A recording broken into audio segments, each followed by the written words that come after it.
अस्सलाम वालेकुम दोस्तों, एरर्स एंड सॉल्यूशन सीरीज में खुश आमदीद। इस सीरीज के अंदर हम IPS सॉफ्टवेयर के अंदर जो एरर्स आते हैं उनका सॉल्यूशन देखते हैं। अगर आपकी SQL की जो मेन डेटाबेस है वो सस्पेक्ट हो गई है किसी भी रीज़न की वजह से, लाइट आई गई है या कोई हार्ड डिस्क में मसला था या वैसे कोई और प्रॉब्लम की वजह से आपकी जो मेन डेटाबेस है वो सस्पेक्ट हो गई है और उसके अंदर से आपने डाटा भी अब रिट्रीव करना है।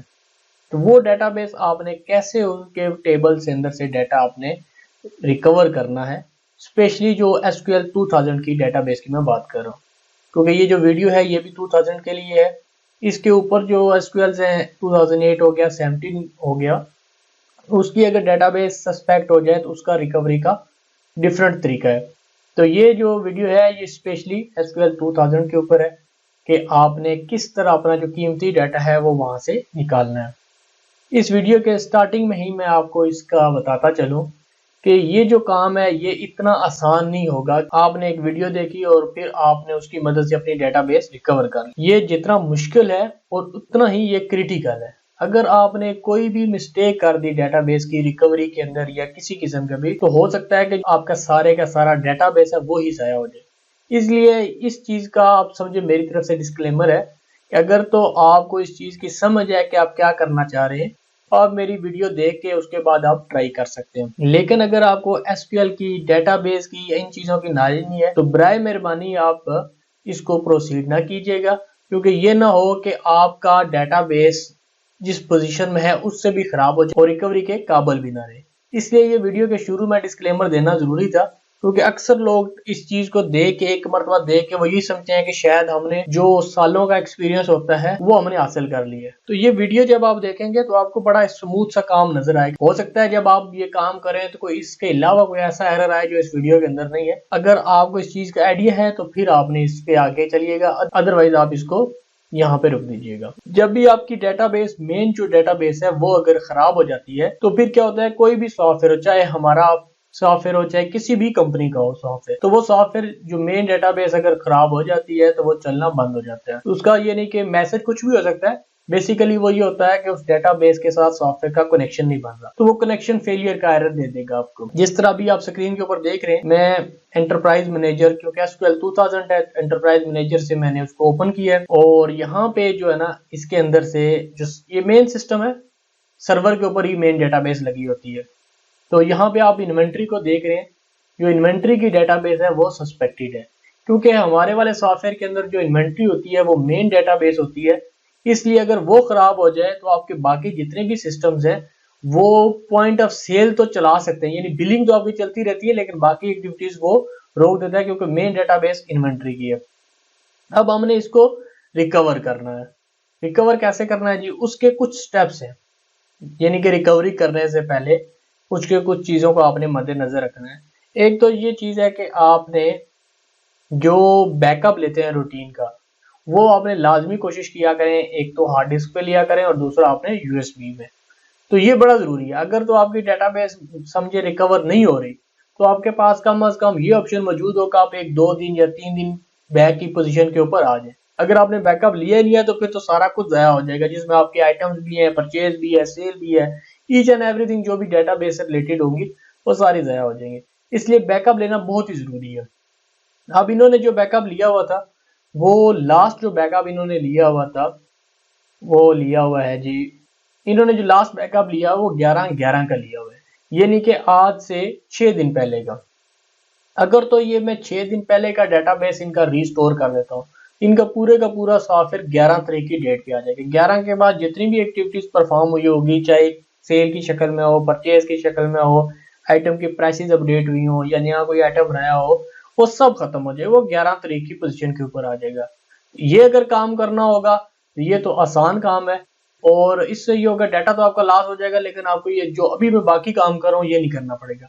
लेकिन इनका जो डाटा था, इनकी जो एक्टिविटीज थी, इन्होंने कहा जी हमारी जरूरी है, इसके बाद हमें डाटा चाहिए 11 के बाद का भी, तो फिर इसलिए मजबूरी थी कि अब अपने डेटाबेस की रिकवरी करनी थी।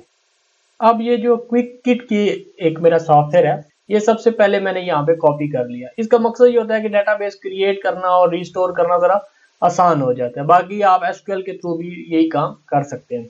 इसको मैंने एक्सट्रैक्ट कर लिया, या रेडी भी इनके पास पड़ा हुआ जरूर था लेकिन थोड़ा सा पुराना था, इसलिए मैंने इसको लेटेस्ट कॉपी कर दिया।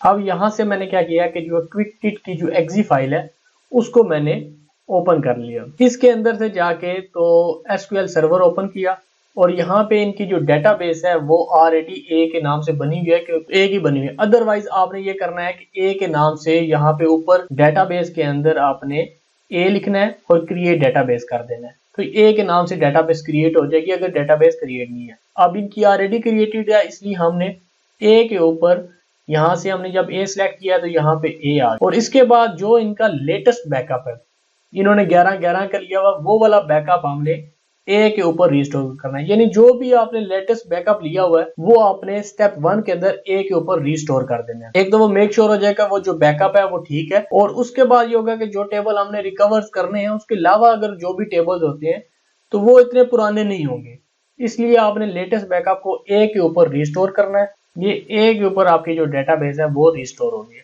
अब नेक्स्ट स्टेप के अंदर हमने क्या करना है, नेक्स्ट स्टेप के अंदर क्योंकि अब जो इन्वेंट्री है वो सस्पेक्टेड है, इसको रिकवरी के मोड में लाने के लिए इसको हमने इमरजेंसी के मोड के अंदर लेके आना है। इमरजेंसी मोड में लाने के लिए हमने मास्टर के ऊपर एक क्यूरी चलानी होती है, वो स्क्रिप्ट है वो आपको वीडियो की डिस्क्रिप्शन में मिल जाएगा। ये वाला स्क्रिप्ट हमने इसको चलाना है, और इसके बाद हम जब इसको प्ले करेंगे तो ये वाला स्क्रिप्ट यहाँ पे चलेगा। ये नीचे आपको मैसेज नजर आ रहा होगा, ये मैसेज आपने देख लेना। इसके बाद ये होता है, नॉर्मली हम कहते हैं कि सिस्टम को रीस्टार्ट कर लें। अगर आप सिस्टम को रीस्टार्ट नहीं करना चाहते तो आपने एक मरतबा जो एसक्यूएल की सर्विस मैनेजर है उसको स्टॉप करके और दोबारा आपने उसको स्टार्ट कर देना है। उससे ये होगा कि इसका जो डेटाबेस का स्टेटस होगा वो अपडेटेड हो जाएगा। एक और सॉफ्टवेयर मैं यहाँ पे कॉपी कर रहा हूँ डीबी टूल के नाम से, ये भी स्पेशली इसी मकसद के लिए बनाया हुआ है। डेटाबेस से रिलेटेड जो एक्टिविटीज होती हैं उसको जरा ये जल्दी कर लेगा। दोनों सॉफ्टवेयर का जो लिंक है वो आपको वीडियो की डिस्क्रिप्शन के अंदर मिल जाएगा। अब जब आपने ये सॉफ्टवेयर ओपन करेंगे तो इसके जो क्रेडेंशियल्स हैं वो यूजर नेम के अंदर ऐसे और पासवर्ड वगैरह, जो क्योंकि हमारा ऑलरेडी पासवर्ड मैंने इसके अंदर फिक्स किया हुआ है तो ये पासवर्ड इसके अंदर लग जाएगा। लेकिन आपके केस में ये होगा कि आपने जो भी आपने एसक्यूएल के ऊपर पासवर्ड लगाया हुआ है वो पासवर्ड में लिख के और चेक कनेक्शन का जो बटन है वो आपने प्रेस करना है, जिससे ये पता चल जाएगा कि इसका जो एसक्यूएल के साथ कनेक्शन है वो एस्टैब्लिश हो गया। फिर आपने क्या करना है कि जो आपकी मेन डेटाबेस है जिससे आपने डेटाबेस की रिकवरी करनी है वो है इन्वेंट्री। हमारे वाले केस में इन्वेंट्री है, तो आपने फ्रॉम डेटाबेस के अंदर इन्वेंट्री सेलेक्ट करना है। और इसके बाद जो टू डेटाबेस जो हमने ए वाली डेटाबेस है वो हमने करनी है कि हमने इन्वेंट्री से डाटा निकालना है और ए के अंदर डाटा इंसर्ट करना है। तो जब आपने इन्वेंट्री सेलेक्ट की सारे टेबल की लिस्ट आ गई। अब यहाँ पे ये इंपॉर्टेंट टेबल के नाम से एक टेक्स्ट फाइल आपको नजर आ रही है, तो ये भी रूटीन के अंदर जो हम डाटा रिकवरी करते हैं हमें पता होता है कि हमारी डेटाबेस के अंदर किन किन टेबल्स के अंदर डाटा पड़ा हुआ है, इसलिए ये जो टेबल की लिस्ट है वो ऑलरेडी मैंने लिखी हुई है।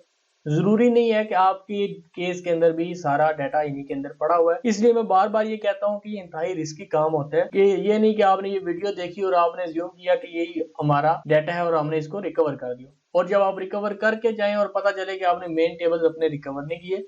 ये कस्टमर टू कस्टमर वेरी करता है, किसी कस्टमर की ऐसी सेटिंग होगी जो स्पेशल उनके टेबल्स होंगे उन्हीं के अंदर डाटा जा रहा होगा, बाकी के अंदर नहीं जा रहा होगा। इसलिए ये आपने मेक श्योर करना है कि ये किन किन टेबल्स के अंदर आपका डाटा है और वो टेबल्स आपने यहाँ पे अपनी लिस्ट के अंदर रिकवर लिस्ट के अंदर ऐड करने हैं। अगर आपने रिकवर लिस्ट के अंदर ऐड नहीं किए तो वो लाजमी बात है रिकवर नहीं होगा, और जो डेटाबेस आप देख रहे होंगे उसके अंदर डाटा आपका खाली आएगा, तो वो आपके लिए मसला बनेगा। और आपने इसके बाद जब लिस्ट आ जाएगी तो आपने ऑल का बटन दबाना है कि जितने भी ये टेबल्स हैं वो सारे रिकवर लिस्ट के अंदर चले जाएं।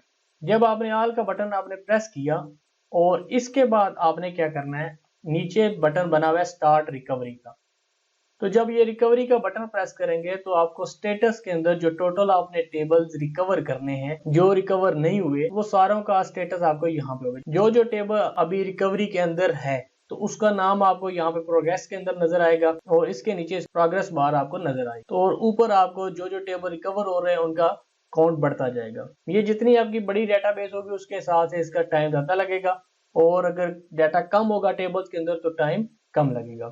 जब आपकी डेटाबेस रिकवर हो गई तो इसने आपको मैसेज दे देना है, ओके का मैसेज आपको इसने दे देना है। इससे पहले ये देख लेना है टोटल जो आपके टेबल्स थे और जो आपके रिकवर हुए, आप इसकी डाटा रिकवरी, इस कस्टमर की डाटा रिकवरी में कोई भी टेबल हमारा नॉट रिकवर के अंदर नहीं है। कोई ऐसा टेबल है जो इन टेबल की जो लिस्ट हमने इसको बताई थी इसके अंदर से रिकवर ना हो। अगर ना रिकवर हुआ था तो वो नॉट रिकवर के अंदर काउंट 1 2 जितने भी रिकवर नहीं होते उनकी लिस्ट यहाँ पे आ जाती। अब यहाँ पे तो ये मैसेज आ गया और इसने कोई लॉग में नहीं, कोई एरर भी नहीं आया रिकवरी के अंदर। इसलिए फिर एक चीज और होती है कि हमने ये देखना है कि जो हमारी फ्रॉम डेटाबेस के अंदर रिकॉर्ड्स पड़े हुए थे और जो हमने रिकवर किए वो आया दोनों बराबर भी हैं या नहीं है।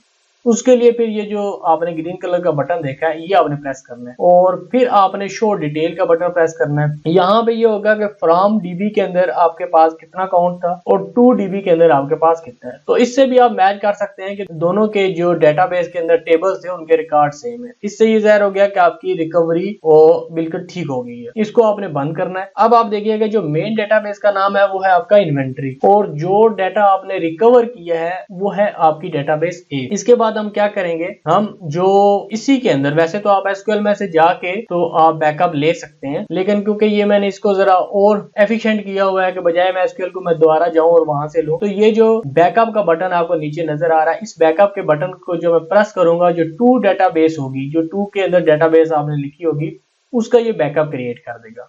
यस आप करेंगे तो ये जब बैकअप कंप्लीट हो जाएगा तो इसने आपको मैसेज दे देना है बैकअप कंप्लीट सक्सेसफुली। और किस पाथ के ऊपर उसने किया, डी के अंदर ए आगे डेट लिख के और डॉट बैकअप के नाम से इसने फाइल आपको क्रिएट कर दी डी ड्राइव के अंदर। अगर डी ड्राइव नहीं होगी आपकी तो ई के अंदर इसने बाय डिफॉल्ट ये डेटाबेस क्रिएट कर देनी है। अब जब ये डेटाबेस हमारे पास जो रिकवर हुई है उससे हमने क्या किया कि हमने इन्वेंट्री से डाटा निकाला ए के अंदर और ए का हमने ले लिया बैकअप। अब अगले स्टेप के अंदर हम क्या करेंगे, हम ये करेंगे कि जो हमारा एसक्यूएल चल रहा है इसको हमने स्टॉप करना है और स्टॉप करने के बाद हमारे पास जहां से भी एसक्यूएल रन हो रहा है, अगर मैंने इंस्टॉलेशन की हुई है तो मैं तो मोस्टली DI के अंदर जो डेटाबेस रखता हूं। अगर आपकी किसी इंस्टॉलेशन किसी और बंदे ने की हुई है तो उसके मुताबिक आपने अपनी जो डेटाबेस की लोकेशन है फाइल की वो आपने चेक कर लेनी है।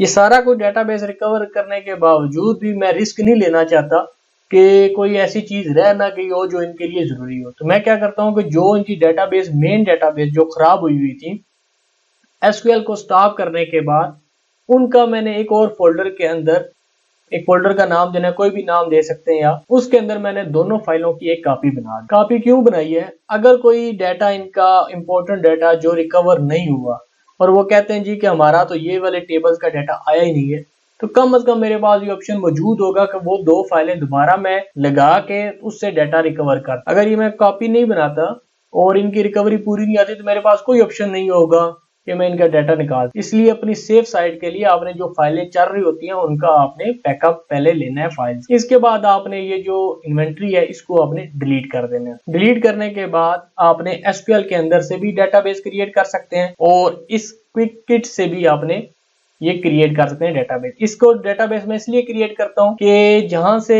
सॉफ्टवेयर का इंस्टॉलर का फोल्डर होता है डी या ई में, ये ऑटोमेटिकली वहां पे फाइल्स क्रिएट कर देते हैं।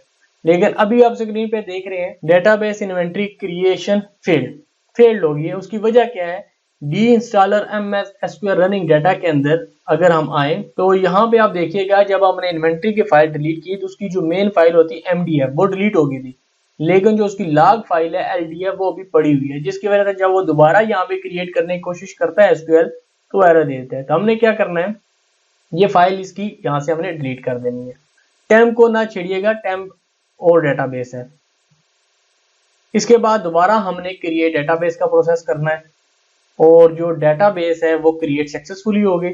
इसी के साथ रिस्टोर का बटन है और जहां पे हमने डी ड्राइव के अंदर जो ए का बैकअप लिया था, रिकवर करी थी हमने ए के अंदर, ए का जो बैकअप लिया था वो हमने इन्वेंट्री के ऊपर रिस्टोर कर देना है। अब जो इन्वेंट्री के ऊपर आपकी डेटाबेस रिस्टोर हो गई है, अब हम आ जाते हैं सॉफ्टवेयर की तरफ। सॉफ्टवेयर को ओपन करते हैं। अब सॉफ्टवेयर ने किसी किस्म का आपको एरर नहीं दिया और सॉफ्टवेयर नॉर्मल जिस तरह पहले चल रहा था डेटाबेस सस्पेक्ट होने से पहले उसी तरह आपके सामने सॉफ्टवेयर चल गया।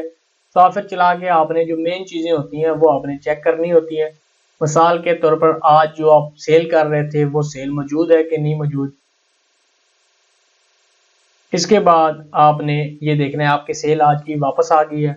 आइटम फाइल में देख लीजिएगा जो भी लास्ट आपने आइटम अपडेट किए होंगे आया वो आइटम मौजूद हैं कि नहीं। फिर जो आपने परचेज वगैरह किया होता है लास्ट बिल वो आपने देख रहे हैं। तो इन चीज़ों से आपको आइडिया हो जाएगा आपकी डेटाबेस प्रॉपर रिकवर होगी है या नहीं होगी। और जब ये सारी चीज़ें चेक कर ली तो आपने फिर फौरन एक बैकअप ले लेना है और बैकअप की आपकी प्रैक्टिस रोजाना की होनी चाहिए। उम्मीद है दोस्तों कि मेरी ये आपको वीडियो पसंद आई होगी। कमेंट्स के अंदर ज़रूर इसका इजहार कीजिएगा। अल्लाह आपका आमीन नासिर हो। अल्लाह हाफिज़।